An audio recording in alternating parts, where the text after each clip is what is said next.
സ്വതക്ക കൊടുക്കുന്ന ആളുകൾ അല്ലാഹു റബ്ബ് സുബ്ഹാനഹു വ തആല അവർക്ക് മരണസമയത്ത് ഈമാൻ സലാമത്തായി മരിക്കാനുള്ള അവസരം നൽകുമെന്നാണ്.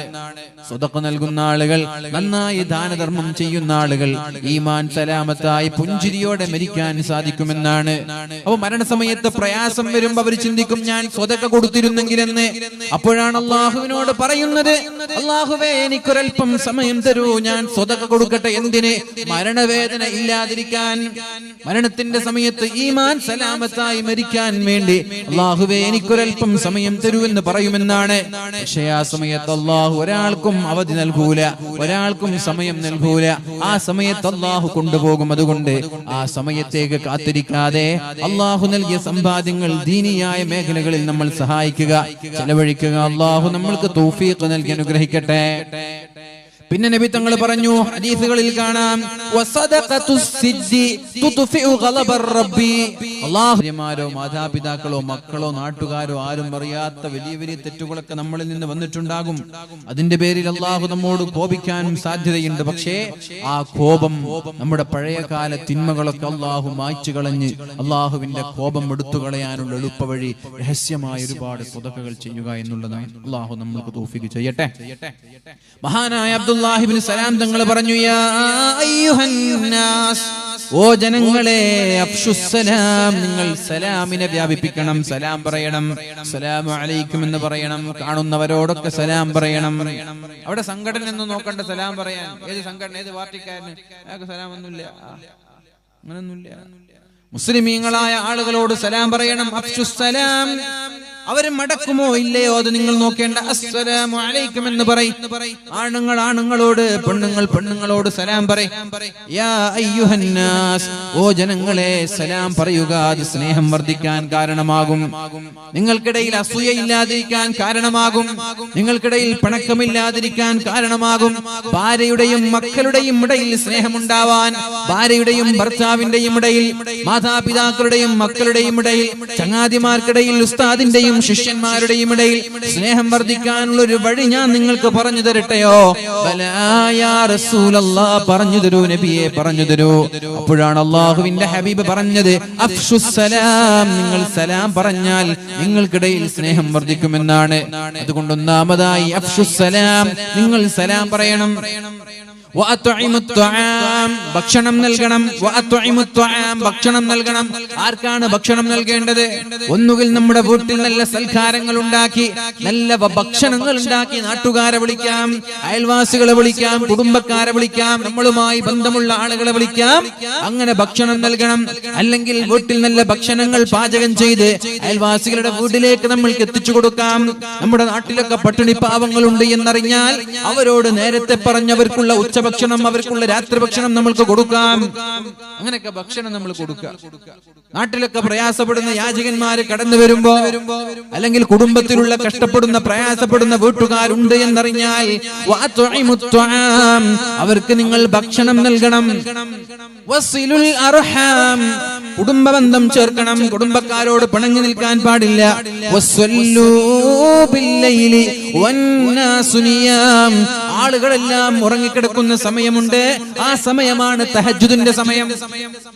ആളുകളൊക്കെ ഉറങ്ങിക്കിടക്കുന്ന സമയത്ത് നിങ്ങളും ഉറങ്ങണ്ട, നിങ്ങൾ എണീറ്റ് നിന്നിട്ട് നിസ്കരിക്കും. ജനങ്ങളെല്ലാം ഉറങ്ങിക്കിടക്കുന്ന സമയത്ത് എണീറ്റുകൊണ്ട് 2 റക്അത്ത് തഹജ്ജുദ് നിസ്കരിക്കുക. മഹാനായ മുഹമ്മദ് റസൂലുള്ളാഹി സ്വല്ലല്ലാഹു അലൈഹി വസല്ലമ തങ്ങൾ അങ്ങനെയായിരുന്നു. ആയിഷ ബീവി റളിയല്ലാഹു അൻഹയുടെ കൂടെ കിടന്നുറങ്ങും. പക്ഷേ ആയിഷ ബീവി ഉറങ്ങിയെന്ന് മനസ്സിലാക്കിയാൽ പള്ളിയിൽ ചെന്ന് സുന്നത്ത് നിസ്കരിക്കുമായിരുന്നു. ഉറങ്ങുമ്പോൾ നബി തങ്ങൾ കൂടെയുണ്ട്. പിന്നെ നബി തങ്ങൾ നോക്കുമ്പോൾ കാണുന്നില്ല. ആയിഷ ബീവി ഇങ്ങനെ തെരഞ്ഞു നോക്കുമ്പോഴേക്കും നബി തങ്ങളുടെ കാല് കിട്ടു നോക്കുമ്പോ പള്ളിയിൽ സുജൂദിലാണ്. പള്ളിയും വീടും പരസ്പരം ഒട്ടിച്ചേർന്ന് കിടക്കുകയാണ്. നബി തങ്ങളുടെ പള്ളിയും വീടും ഒന്നിച്ചാണ്. വീട്ടിൽ നിന്ന് കാല് വെക്കുന്നത് പള്ളിയിലേക്കാണ്. അപ്പൊ നബി തങ്ങൾ പള്ളിയിൽ വെച്ച് നിസ്കരിക്കായിരിക്കും. ആയിഷ ബീവിക്ക് അതറിയില്ല. അതുപോലെ മഹാന്മാരായ താബിഈങ്ങളിലെ പ്രമുഖരായ പല ആളുകളും ഇപ്പുറത്ത് ഭാര്യ കിടന്നുറങ്ങുന്നുണ്ട്.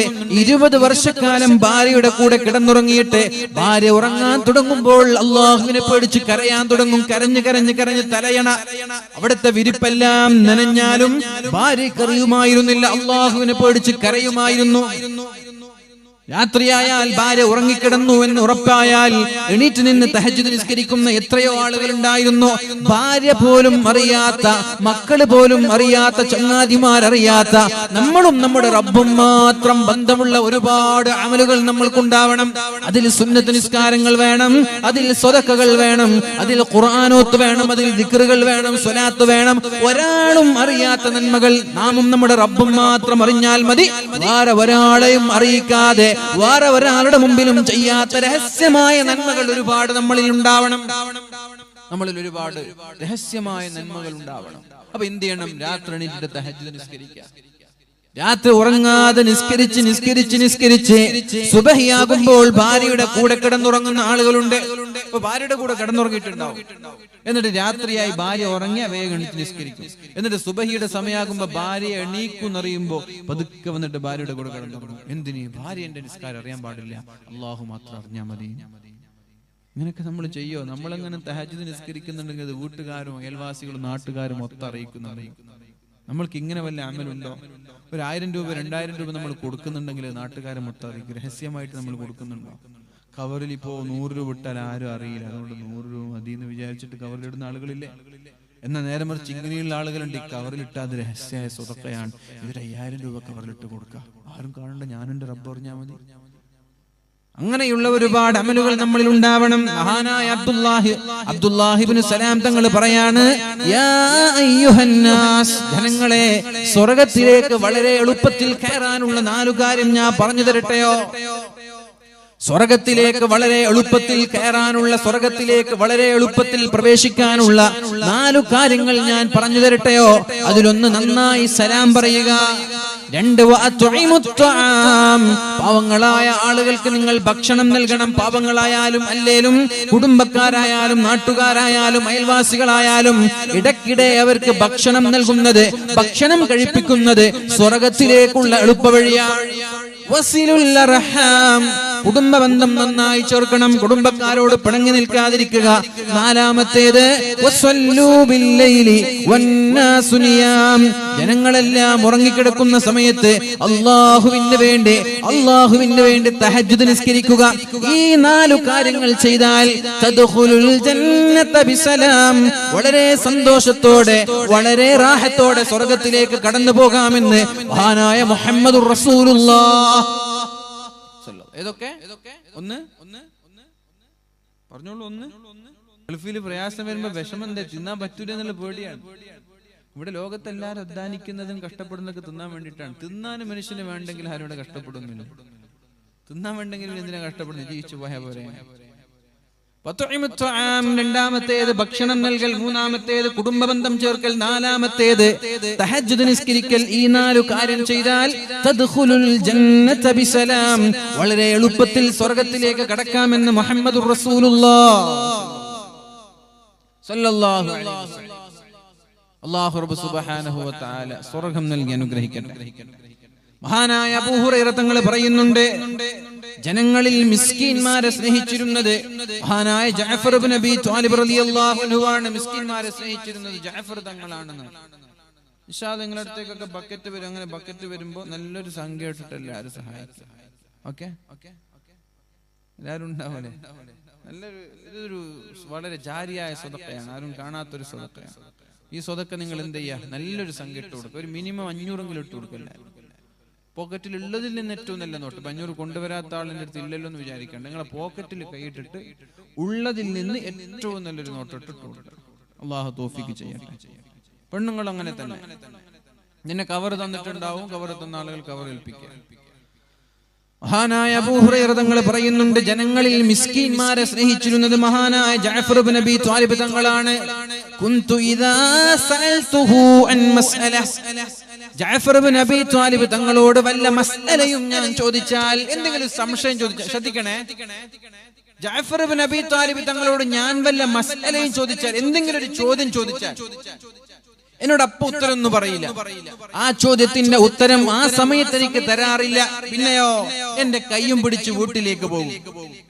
എന്നിട്ട് അദ്ദേഹത്തിന്റെ ഭാര്യയെ വിളിക്കും, യാ അസ്മാ, അസ്മാ ബീവിയെ ഭാര്യയെ വിളിക്കുകയാണ്, അത്അമീന, ഞങ്ങൾക്ക് ഭക്ഷണം താ എന്ന് പറയും. മനസ്സിലായോ? ചോദ്യം എന്തെങ്കിലും ഒരു സംശയം ചോദിച്ചാൽ എന്റെ കയ്യും പിടിച്ച് നേരെ വീട്ടിലേക്ക് കൊണ്ട്, ഉത്തരമൊന്നും പറയില്ല, നേരെ വീട്ടിലേക്ക് കൊണ്ട് പോന്നിട്ട് ഭാര്യയോട് പറയും, ഭക്ഷണം ഉണ്ടാക്ക്, ചായ എടുക്ക്, ജ്യൂസ് എടുക്ക്, നല്ല ഇളനീരെടുക്ക്, ഭക്ഷണം എടുക്കെന്ന് പറയും. അങ്ങനെ ഭാര്യ ഭക്ഷണം കൊണ്ടുവരും. ഫഇദാ അത്അമത്നാ, ഞങ്ങൾ ഭക്ഷണം കഴിച്ചാൽ എന്താണോ ഞാൻ ചോദിച്ചത് അതിനുള്ള മറുപടി ജഅഫർ ഇബ്നു അബീ ത്വാലിബ് തങ്ങൾ പറയുമായിരുന്നു. അങ്ങനെ മിസ്കീന്മാരെ സ്നേഹിക്കുകയും അവരുടെ കൂടെ ഇരിക്കുകയും അവരുടെ കൂടെ സംസാരിക്കുകയും ചെയ്യുന്ന വളരെ പ്രഗൽഭനായ ഒരു സ്വഹാബിയായിരുന്നു മഹാനായ ജഅഫർ ഇബ്നു അബീ ത്വാലിബ് റളിയല്ലാഹു അൻഹു. അതേപോലെ മിസ്കീന്മാരെ സ്നേഹിക്കുന്നവരാവണം നമ്മൾ, എങ്കിലേ നമ്മൾക്ക് നാളെ പരലോകത്ത് രക്ഷപ്പെടാൻ സാധിക്കുകയുള്ളൂ. അല്ലാഹു റബ്ബ് സുബ്ഹാനഹു വ തആല തൗഫീഖ് നൽകി അനുഗ്രഹിക്കട്ടെ. നമ്മുടെ വിഷയം രണ്ടാമത്തെ വിഷയം എന്താണ്? വ അമറനി അൻ അൻദുറ ഇലാ മൻ ഹുവ ദൂനി. എന്നോട് പറയാണ് അല്ലാഹുവിന്റെ ഹബീബ്, അബൂദർറെ എപ്പോഴും താഴെയുള്ളവരിലേക്ക് നോക്കണം, മുകളിലേക്ക് നോക്കരുത്. വലാ അൻദുറ ഇലാ മൻ ഹുവ ഫൗഖി, ഒരു കാരണവശാലും മുകളിലുള്ളവരെ നോക്കാനേ പാടില്ല. എന്താണ് ഈ പരിശുദ്ധമായ ഹദീസിന്റെ താല്പര്യം? എന്താ അതിന്റെ താല്പര്യം? ഞാൻ ചോദിക്കട്ടെ. താഴെയുള്ളവരിലേക്ക് നോക്കണം, മുകളിലുള്ളവരിലേക്ക് നോക്കരുത് എന്ന് പറഞ്ഞതിന്റെ താല്പര്യം എന്താ? നിങ്ങൾ ചിന്തിച്ചു. നിങ്ങളൊരു വണ്ടിയിൽ പോകണം, ഒരു ബൈക്ക് എടുത്ത് പോകണം. ബൈക്കിൽ പോകുമ്പോഴാണ് നിങ്ങളൊരു കാറിൽ പോകുന്ന ആളുകളെ കാണുന്നത്. അപ്പൊ നിങ്ങൾ വിചാരിക്കും, പഠിച്ചോനെ എനിക്കൊരു ബൈക്കല്ലേ ഉള്ളൂ, ഇയാളൊക്കെ ഒരു ഭാഗ്യൾക്ക് കാറില്ലേ, മഴ നനയാതെ പോവാലോ, വെയിൽ കൊള്ളാതെ പോവാലോ, എനിക്കൊരു കാറ് കിട്ടിയിരുന്നെങ്കിലും നിങ്ങൾ ചിന്തിക്കും. അപ്പൊ നിങ്ങൾക്കൊരു ടെൻഷൻ, പക്ഷെ എനിക്കൊരു കാറില്ലല്ലോ എന്നൊരു ടെൻഷൻ. നേരെ മറിച്ച് ബൈക്കിലൂടെ യാത്ര ചെയ്യുന്ന നിങ്ങൾ, ബൈക്ക് പോലും ഇല്ലാതെ നടന്നു വരുന്ന ഒരാളെ കണ്ട് അവനെ നോക്കി ചിന്തിച്ചിരുന്നുവെങ്കിൽ, അല്ലാഹുവേ എനിക്ക് നീ ബൈക്ക് തന്നില്ലയോ, അയാൾക്ക് ബൈക്ക് പോലും ഇല്ല, നടന്നിട്ടാണ് യാത്ര ചെയ്യുന്നത്, അൽഹംദുലില്ലാഹ് നീ എനിക്ക് തന്ന നിഅമത്ത് എത്ര വലുതാണ്. അപ്പൊ സന്തോഷമല്ലേ ഉണ്ടാവുക? മുകളിലേക്ക് നോക്കുന്തോറും നിരാശയും ടെൻഷനും കൂടുന്നതാണ്, താഴേക്ക് നോക്കുന്തോറും സന്തോഷം കൂടും. നമ്മളൊരു ചെറിയ ഓടിന്റെ വീട് വെച്ചു, നമ്മൾ അല്ലെങ്കിൽ ഒരു നില വീടുണ്ടാക്കി, എന്നിട്ട് അതിൽ സുഖമായിട്ട് ജീവിക്കുമ്പോഴാണ് അയൽവാസിക്ക് നല്ല മനോഹരമായ ഒരു വീട് വരുന്നത്. അപ്പൊ അതിങ്ങനെ നോക്കിയിട്ട് നമ്മൾ അല്ലാഹുവിനോട് പറയാ, പടച്ചോനെ എന്റെ വീട് എത്ര ചെറുതാ, പടച്ചോനെ അയാളെ വീട് എത്ര പേരുതാ, എനിക്ക് അങ്ങനെ ഒരു വീടുണ്ടായിരുന്നു. ഇങ്ങനെ വിഷമം പറയാം. അങ്ങനെ വലിയ വലിയ വീടുകളൊക്കെ കാണുമ്പോൾ ആ വീടുകളെ നോക്കുന്ന ആളുകൾ അങ്ങനെ നോക്കുന്നതിനനുസരിച്ച് ജീവിതത്തിൽ നിരാശ കൂടുകയാണ്. നേരെ മറിച്ച് നിങ്ങളെക്കാളും താഴേക്കിടയിലുള്ളവർ, വീടില്ലാത്ത ആളുകൾ, പീഡികത്തിണ്ണയിൽ കിടന്നുറങ്ങുന്നവർ, ക്വാർട്ടേഴ്സിൽ കിടന്നുറങ്ങുന്നവർ ഇല്ലേ, ഇഷ്ടം പോലെ ഇല്ലേ? പീഡികത്തിണ്ണയിലും കോട്ടേഴ്സിലും വാടകയ്ക്ക് താമസിക്കുന്ന ആയിരക്കണക്കിന് ആളുകൾ നമ്മുടെ നാട്ടിലുണ്ടാകുമ്പോ നമ്മളെക്കാളും മനോഹരമായ വീട് വെച്ച ആളുകളെ നോക്കി എനിക്കതില്ലല്ലോ എന്ന ചിന്തയാണെങ്കിൽ ജീവിതത്തിൽ നിരാശ മാത്രമായിരിക്കും. പെരുന്നാളിന് മനോഹരമായ വസ്ത്രം ഭർത്താവ് വാങ്ങിച്ചു തന്നു, നല്ല വസ്ത്രം, മാഷാ അല്ലാഹ്. അങ്ങനെ പെരുന്നാളിന്റെ ദിവസം അയൽവാസി വീട്ടിലേക്ക് വന്നു, അവളുടെ വസ്ത്രം ധരിച്ച് ആ വസ്ത്രം നോക്കിയിട്ട് പെണ്ണ് പറയാണ്, മാഷാ എന്തൊരു രസാണ് ഈ വസ്ത്രം, എന്റെ വസ്ത്രം എന്താ? അപ്പോഴാണ് നിരാശയുണ്ടാകുന്നത്. നേരെ മറിച്ച് ആ പെരുന്നാളിന് വസ്ത്രം പോലും വാങ്ങാൻ കഴിയാത്ത നൂറുകണക്കിന് ആളുകൾ ഇവിടെ ജീവിച്ചിരിപ്പുണ്ട് എന്ന് ചിന്തിക്കുമ്പോ എന്തോ ഒരു ഭാഗ്യവാന്മാരാണ് നമ്മളെന്ന് നമ്മൾ സ്വയം തിരിച്ചറിയുകയാണ്. നമ്മൾക്കൊരു തലവേദന വരുമ്പോഴേക്കും നമ്മൾ പറയുന്നു, യാ അല്ലാഹ് എന്തേ എനിക്ക് മാത്രം തലവേദന, എന്തേ എനിക്ക് മാത്രം പനി? എന്നാൽ കാലാകാലം ക്യാൻസർ ബാധിച്ച്, ഷുഗർ ബാധിച്ച്, എയ്ഡ്സ് ബാധിച്ച്, മറ്റുള്ള വിവിധ രോഗങ്ങൾ ബാധിച്ച് നടക്കാൻ കഴിയാത്ത, ഇരിക്കാൻ കഴിയാത്ത, ജോലി ചെയ്യാൻ കഴിയാത്ത നൂറുകണക്കിന് ആളുകൾ നമ്മുടെ നാട്ടിലും കുടുംബങ്ങളിലും ഉണ്ടാകുമ്പോ ചെറിയ ഒരു അസുഖത്തിന്റെ പേരിൽ നമ്മൾ വേദനിച്ചാൽ പിന്നെ എങ്ങനെയാണ് ജീവിതത്തിൽ സമാധാനം ഉണ്ടാവുക? അതുകൊണ്ട് ഹോസ്പിറ്റലുകളിൽ പ്രയാസപ്പെടുന്ന ആയിരക്കണക്കിന് ആളുകൾ ഉണ്ടാകുമ്പോ എനിക്ക് എത്രത്തോളം ആരോഗ്യം അല്ലാഹു തന്നു എന്ന് മനസ്സിലാക്കാൻ കഴിയും. അപ്പൊ ജീവിതത്തിൽ നിരാശയില്ലാതിരിക്കാൻ, ജീവിതത്തിൽ ദുഃഖമില്ലാതിരിക്കാൻ, സന്തോഷത്തോടെ മരണം വരെ ജീവിക്കാനുള്ള വഴി എന്തെന്ന് ചോദിച്ചാൽ നിങ്ങൾ എപ്പോഴും താഴേക്കിടയിലുള്ള ആളുകളെ നോക്കണം, മുകളിലുള്ള ആളുകളെ നോക്കി ഒരിക്കലും അസൂയപ്പെടരുത്. നിന്റെ സാലറി 2000 റിയാലാണ്, അൽഹംദുലില്ലാഹ്, എനിക്ക് അല്ലാഹു റബ്ബ് സുബ്ഹാനഹു വ തആല ഒരു 2000 റിയാലിന്റെ ജോലി തന്നില്ലയോ? നീ ഒരിക്കലും 10000 റിയാൽ സമ്പാദിക്കുന്നവനെ നോക്കി വിഷമിക്കണ്ട. നിനക്ക് അല്ലാഹു ഗൾഫിൽ പോവാനും ഒരു 2000 റിയാൽ എന്ന് പറഞ്ഞത് 40000 രൂപയായില്ലേ? എന്നാൽ നാട്ടിൽ 10000 പോലും ജോലിക്ക് ശമ്പളം ലഭിക്കാത്ത ആളുകൾ ഉണ്ടാകുമ്പോ അൽഹംദുലില്ലാഹ്, ഇതാണ് മുഅ്മിനീങ്ങളെ ജീവിതം. ഇവിടെയാണ് ജീവിതത്തിന് അർത്ഥമുള്ളത്, ഈ ജീവിതത്തിലാണ് സന്തോഷമുള്ളത്. പട്ടിണിയാണെങ്കിലും അൽഹംദുലില്ലാഹ്, വീട്ടില് പട്ടിണിയാണ്, അൽഹംദുലില്ലാഹ്, എന്റെ റബ്ബിന്റെ തീരുമാനം ഞാൻ അംഗീകരിക്കുകയാണ്. 4 സമ്പാദ്യങ്ങളാണ് ലോകത്തുള്ളത്. ഈ സമ്പാദ്യങ്ങളെ ഒരിക്കലും മറ്റു സമ്പാദ്യങ്ങൾ വെച്ച് മറച്ചു വെക്കാൻ കഴിയില്ല, കവച്ചു വെക്കാൻ കഴിയില്ല. 4 സമ്പാദ്യങ്ങൾ ഇത് ലഭിച്ച വലിയ ഭാഗ്യവാന്മാരാണെന്ന് അത് നമ്മൾക്കുണ്ടോ ഇല്ലേ നമ്മൾ നോക്കണം. അതിൽ ഒന്നാമത്തേത് ദിക്ർ ചൊല്ലുന്ന നാവ് നമ്മൾക്കുണ്ടാവണം. ദിക്ർ ചൊല്ലുന്ന നാവ് വേണം. ഉണ്ടോ?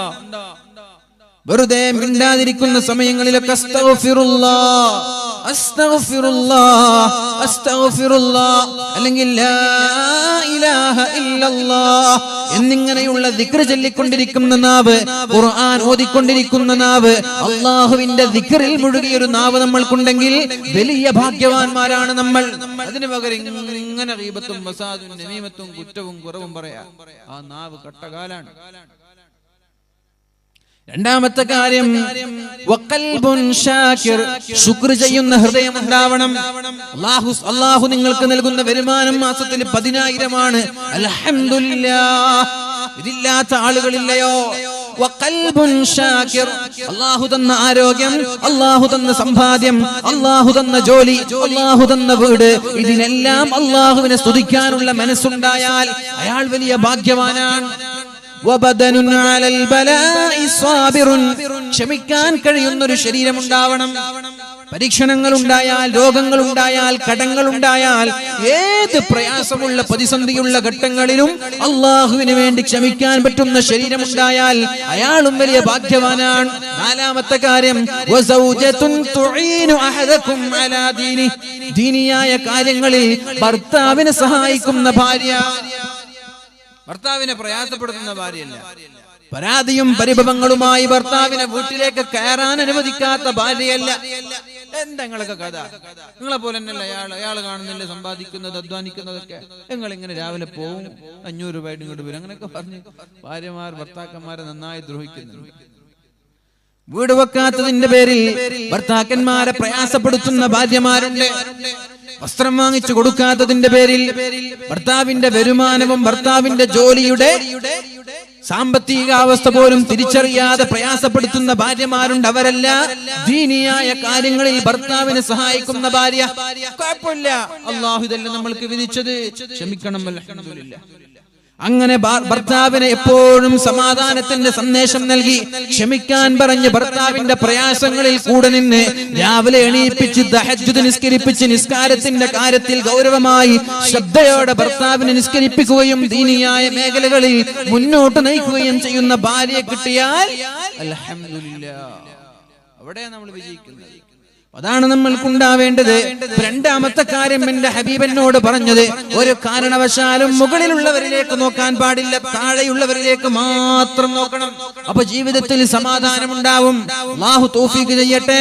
ജീവിതത്തിൽ ഇതെല്ലാം പകർത്താനുള്ളതാണ്, ഇതൊക്കെ ജീവിതത്തിൽ പകർത്തുക. മൂന്നാമത്തെ കാര്യം വഅമറനീ അൻ നസിലർ റഹിമ വഇൻ അദ്ബറത്, ഒരു കാരണവശാലും കുടുംബക്കാരോട് മോശമായി പെരുമാറാൻ പാടില്ല. എന്താണ് കുടുംബം എന്ന് പറഞ്ഞാൽ? എന്താണ് കുടുംബം എന്ന് പറഞ്ഞാൽ? കുടുംബക്കാരോട് മോശമായി പെരുമാറാൻ പാടില്ല. കുടുംബ ബന്ധം ചേർക്കുന്നതിനനുസരിച്ച് അല്ലാഹു നമ്മൾക്ക് ദീർഘായുസ് നൽകുമെന്നാണ്. കുടുംബ ബന്ധം ചേർക്കുന്ന ആളുകൾക്ക് ദീർഘായുസ് ഉണ്ടാകുമെന്നാണ്. കുടുംബബന്ധം ചേർക്കുന്നവർക്ക് അള്ളാഹു ദീർഘായുസ് നൽകുമെന്നും അള്ളാഹു അവർക്ക് രോഗങ്ങൾ നൽകൂല എന്നാണ്. ആഫിയത്തോടെയുള്ള ആയുസ് ഉണ്ടാകും. നിങ്ങൾ ചിന്തിച്ചു നോക്കിയേ, നിങ്ങൾക്ക് ഒരു 60 വയസ്സ് വരെ ജീവിക്കാൻ അള്ളാഹു അവസരം തന്നു. ആ 60 വയസ്സിൽ 40 വയസ്സായപ്പോഴേക്കും നിങ്ങൾ എന്തായി? രോഗിയായി. 40 വയസ്സായപ്പോഴേക്കും രോഗിയായി. പിന്നെ 20 വർഷം നിങ്ങൾ രോഗിയായിട്ട് കിടക്കാണ്. പിന്നെ 60 വയസ്സ് കൊണ്ട് എന്ത് കാര്യം, എന്ത് ഉപകാരമുള്ള? നേരെ മറിച്ച് നിങ്ങൾ 70 വയസ്സ് 60 വയസ്സ് വരെ ജീവിച്ചിട്ടുള്ള ഒരു തലവേദന പോലും നിങ്ങൾക്ക് വന്നിട്ടില്ല. നല്ല ആഫിയത്ത്, നന്നായി ഇബാദത്ത് ചെയ്യാനും സാധിച്ചു. അതല്ലേ ഭാഗ്യം. രോഗങ്ങളില്ലാതെ ആഫിയത്തോടെയുള്ള ദീർഘായുസ് ലഭിക്കാനുള്ള വഴി കുടുംബബന്ധം ചേർക്കലാണ്. രോഗം വരാതിരിക്കാൻ നമ്മൾ എക്സസൈസ് ചെയ്യും, രാവിലെ എണീറ്റ് ഓടും, ഭക്ഷണം നിയന്ത്രിക്കും. LCHF അല്ലെ, LCHF പറഞ്ഞ് ഇറച്ചി മാത്രം കഴിക്കും. ചില ആളുകൾ റൈസ് കഴിക്കാൻ പാടില്ല, ഗോതമ്പ് കഴിക്കാൻ പാടില്ല, ധാന്യമണികൾ കഴിക്കാൻ പാടില്ല. അതൊക്കെ പിന്നെ നമ്മള് ഷുഗർ ഉണ്ടാവും, ഫാറ്റ് ഉണ്ടാവും. അതുകൊണ്ട് ഇറച്ചി മാത്രം കഴിക്കുന്ന കുറച്ച് ആളുകൾ. ഇതൊക്കെ ആയിക്കോട്ടെ, നിങ്ങൾ ഇഷ്ടമാണ്. പക്ഷേ നമ്മൾക്ക് നമ്മുടെ ആയുസ്സിൽ ബറക്കത്ത് കിട്ടാനും ദീർഘായുസ് ലഭിക്കാനുമുള്ള വഴി കുടുംബബന്ധം ചേർക്കണം. കുടുംബക്കാർക്ക് സഹായം നൽകുകയും കുടുംബക്കാരുടെ വീട്ടിലേക്ക് ഇടയ്ക്കിടെ പോവുകയും സമ്മാനങ്ങളുമായി പോകുന്നവർ, അവരുമായി ബന്ധം സ്ഥാപിക്കുന്നവർ, ഒരാളോടും പിണങ്ങാതെ ജീവിക്കുന്നവർ. കുടുംബക്കാരെന്ന് പറയുമ്പോ ഉപ്പ ഉമ്മ നമ്മുടെ കുടുംബക്കാരാണ്. ഉപ്പമാരോട് പിണങ്ങാൻ പാടില്ല, ഉമ്മമാരോട് പിണങ്ങാൻ പാടില്ല. അള്ളാഹുവിന്റെ തൃപ്തി മാതാപിതാക്കളുടെ തൃപ്തിയിലാണ്. അള്ളാഹുവിന്റെ കോപം മാതാപിതാക്കളുടെ കോപത്തിലാണ്. അള്ളാഹുവിന് നമ്മോട് ഇഷ്ടമാണോ ഇല്ലേ എന്ന് എങ്ങനെയാണ് തിരിച്ചറിയുക? അള്ളാഹുവിന് നമ്മോട് കോപമാണോ അല്ലേ എന്ന് എങ്ങനെയാണ് തിരിച്ചറിയുക? പരിശുദ്ധ റസൂലുള്ളാഹി സ്വല്ലല്ലാഹു അലൈഹി വസല്ലമ തങ്ങൾ പറയാണ്, മാതാപിതാക്കൾക്ക് നമ്മോട് ഇഷ്ടമാണെങ്കിൽ അള്ളാഹുവിനും നമ്മോട് ഇഷ്ടമാണ്. ഉമ്മയോട് ചോദിക്കാം, ഉപ്പയോട് ചോദിക്കാം, ഉപ്പാ എന്നെ കുറിച്ച് നിങ്ങളുടെ അഭിപ്രായം എന്ത്? ഉമ്മയോട് ചോദിക്കാം, എന്നെ കുറിച്ച് നിങ്ങളുടെ അഭിപ്രായം എന്ത്? നിങ്ങൾക്ക് എന്നോട് ദേഷ്യമാണോ ഇഷ്ടമാണോ എന്ന് മാതാപിതാക്കളോട് ചോദിക്കാം. അവർക്ക് ദേഷ്യമാണെങ്കിൽ അള്ളാഹുവിനും നമ്മോട് ദേഷ്യമാണ്, അവർക്ക് ഇഷ്ടമാണെങ്കിൽ അള്ളാഹുവിനും നമ്മോട് ഇഷ്ടമാണ്. അതുകൊണ്ട് മാതാപിതാക്കളുടെ കാര്യം വളരെ ഗൗരവത്തോടെ എടുക്കണം. അവരോട് മോശമായി പെരുമാറരുത്, അവരുടെ മുമ്പിൽ നടക്കാൻ പാടില്ല, അവരുടെ പേര് വിളിക്കാൻ പാടില്ല, അവരുടെ മുമ്പിൽ ഉച്ചത്തിൽ സംസാരിക്കാൻ പാടില്ല. അവർ വീട്ടിലേക്ക് കയറി വരുമ്പോൾ ഇരുന്ന ഇരുപ്പിൽ നിന്ന് എണീക്കാതെ മൊബൈലിൽ കളിച്ചിരിക്കരുത്. വീട്ടിലേക്ക് ഉപ്പ കടന്നു വരാൻ, ഉമ്മ കടന്നു വരാൻ, ആ സമയത്ത് നമ്മളത് മൈൻഡ് ചെയ്യാതെ മൊബൈലിൽ ഇങ്ങനെ കളിച്ചിരിക്കുകയാണ് പാടില്ല. അതൊക്കെ കുരുത്തക്കേടാണ്. അവരുടെ മുമ്പിൽ അനാവശ്യമായ സംസാരങ്ങൾ പാടില്ല. അവരോട് ദേഷ്യപ്പെടുന്ന രീതിയിൽ സംസാരിക്കുകയോ തുറച്ചു നോക്കുകയോ പ്പിക്കുന്ന രീതിയിലുള്ള ഒരു വാക്ക് പറയുകയോ ചെയ്യരുത്. ആരാണ് ഈ മാതാപിതാക്കൾ എന്ന് പറഞ്ഞാൽ? ഇതൊക്കെ ചില്ലറ കാര്യമില്ല, ഇതൊക്കെ ചില്ലറ കാര്യമില്ല. വൻദോഷങ്ങളിലാണ് അള്ളാഹു എണ്ണിത്തുന്നത്. വൻദോഷമാണിത്. മാതാപിതാക്കളോട് അപമര്യാദയായി പെരുമാറുന്നത് വൻദോഷമാണ്. അള്ളാഹു ദുനിയാവിൽ തന്നെ ശിക്ഷ നൽകുന്ന 2 പാപങ്ങളുണ്ട്. നമ്മളൊക്കെ തെറ്റ് ചെയ്താൽ അള്ളാഹു ആഖിറത്തിലേക്ക് എടുത്തു വെക്കുക ചെയ്യാം. കള്ളു കുടിച്ചു, പടച്ചോൻ ഇത് ആഖിറത്തിലേക്ക് മാറ്റി. നിസ്കാരം നഷ്ടപ്പെടുത്തി, ആഖിറത്തിലേക്ക് മാറ്റി വെക്കും. സദഖയും സക്കാത്തൊന്നും കൊടുത്തില്ല, ആഖിറത്തിലേക്ക് മാറ്റി. പക്ഷെ ദുനിയാവിൽ തന്നെ അള്ളാഹു ശിക്ഷ നൽകുന്ന 2 പാപങ്ങളുണ്ട്. അത് ഏതൊക്കെയാണ്? ഒന്ന് കുടുംബ ബന്ധമാണ്. മാതാപിതാക്കളുമായിട്ടുള്ള ആ ഒരു ബന്ധം സ്ഥാപിക്കാതെ മാതാപിതാക്കളോട് അപമര്യാദയായി പെരുമാറുന്ന ആളുകൾക്ക് അള്ളാഹു ദുനിയാവിൽ വെച്ച് തന്നെ ശിക്ഷ നൽകുമെന്നാണ്. എന്നാൽ ആഖിറത്തിൽ രക്ഷപ്പെടുവോ? അവിടെയും രക്ഷപ്പെടൂല. എങ്ങനെയാണ് അള്ളാഹു ശിക്ഷ നൽകുന്നത്? ഒന്നുകിൽ അവരുടെ മക്കളിലൂടെ. നമ്മൾ നമ്മുടെ മാതാപിതാക്കളോട് മോശമായി പെരുമാറിയാൽ അതിനേക്കാളും മോശമായിട്ടാണ് നമ്മുടെ മക്കൾ നമ്മോട് പെരുമാറുക. കുടുംബബന്ധത്തിൽ നമ്മൾ കുടുംബബന്ധം വിച്ഛേദിച്ചാൽ, കുടുംബബന്ധങ്ങളിൽ വിള്ളലുണ്ടാക്കി പിണക്കവും പ്രശ്നങ്ങളും ഉണ്ടാക്കിയാൽ ദുനിയാവിൽ തന്നെ അനുഭവിക്കുമെന്നാണ്. ദുനിയാവിൽ തന്നെ അനുഭവിക്കാതെ അവർ മരിച്ചു പോകൂല എന്നാണ്.